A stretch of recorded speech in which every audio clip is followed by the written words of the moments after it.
Hi, folks.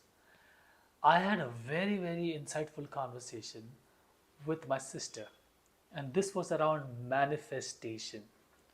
Everybody on social media is giving out tips on manifestation, and people are promising instant manifestations. People are promising great goals to be achieved instantly. People are promising wealth, they're promising health, they're promising to attract their soulmate, so on and so forth. However, we have to understand one principle of life. Doesn't matter how much we want our life to be continuously awesome, it is not going to be so. And when that patch comes into our life and manifestation is not working, because our connotation of manifestation is when I try to manifest something, it has to give me quick results, and we have gotten into quick fixes. And when we hit a low patch, we quit our sadhana, we quit the chant that we wanted to do, we shift to some other deity, we shift to some other formula, we shift to some other tricks because we want quick hacks. Life is not built by quick hacks. I have met entrepreneurs, I have met successful people when they've had bad patches for 2 years, 3 years, 4 years, and sometimes even longer.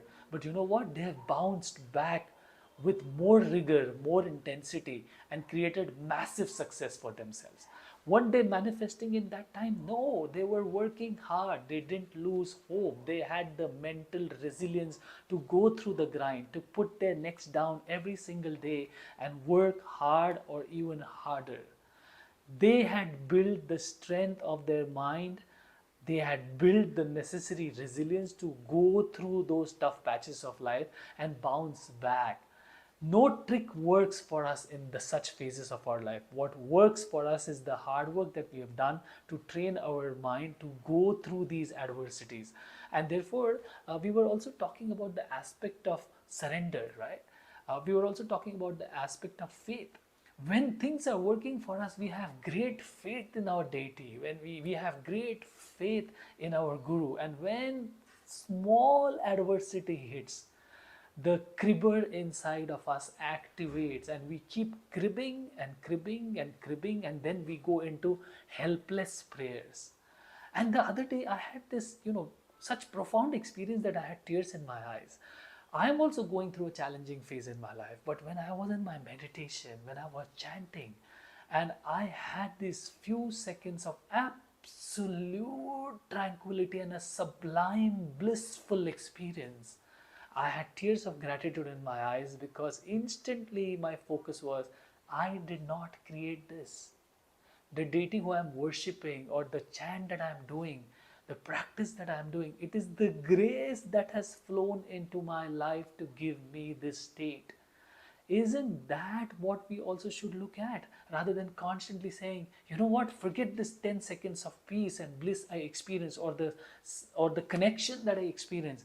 Give me the money that I want. And this is how manifestation, or this continuous zest to achieve success, achieve something materially, the continuous pursuit of it, the frustration that comes with it, makes it gets just worse when things are not working for us.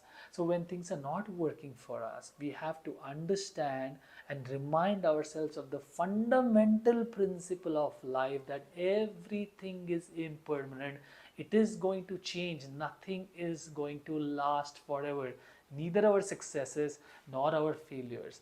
And after success, quite likely we may have a bad patch, and when we have enjoyed success for a long time, what is the problem in experiencing this bad patch? Why do we want to get helpless? Why do we want to get frustrated? Why do we want to leave our practices and go and find another quick fix? So I am in this way completely against continuously manifesting. Rather than that, we must move with faith, with absolute surrenderance and belief in our efforts.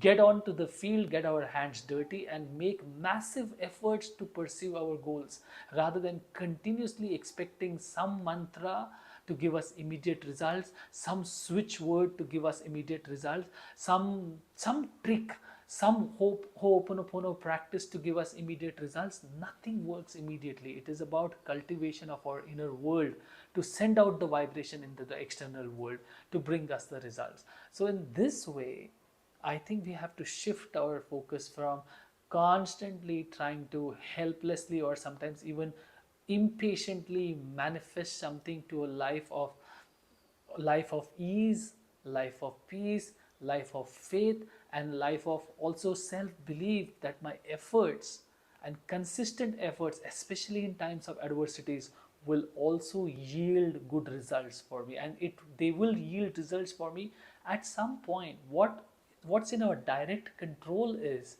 to build that resilience, to build our own skill set, to keep working on it relentlessly even though results are not coming through, and one day we will see massive benefits. So I think this is my learning for the last few days, and also this conversation with my sister was so enriching and so self-affirming that while going through a difficult phase of my life, such kind of conversations also help you uplift and also help you cross check that yes, I am walking on the right path, and that further builds faith, that further builds gratitude.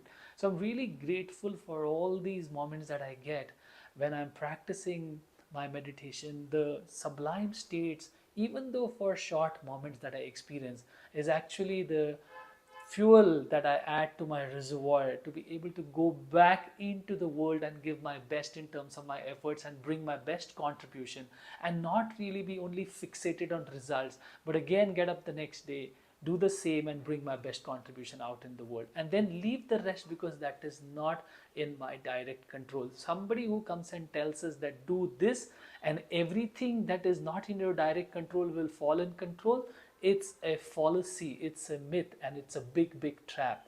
So believe in yourself, believe in your practice, believe in your sadhana, and keep working on your skill set, keep working on your mindset, keep working on your resilience, and you will see that the quality of your life has improved. Ultimately, the destination is not the goal.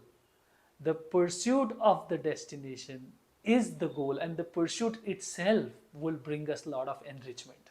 Thank you.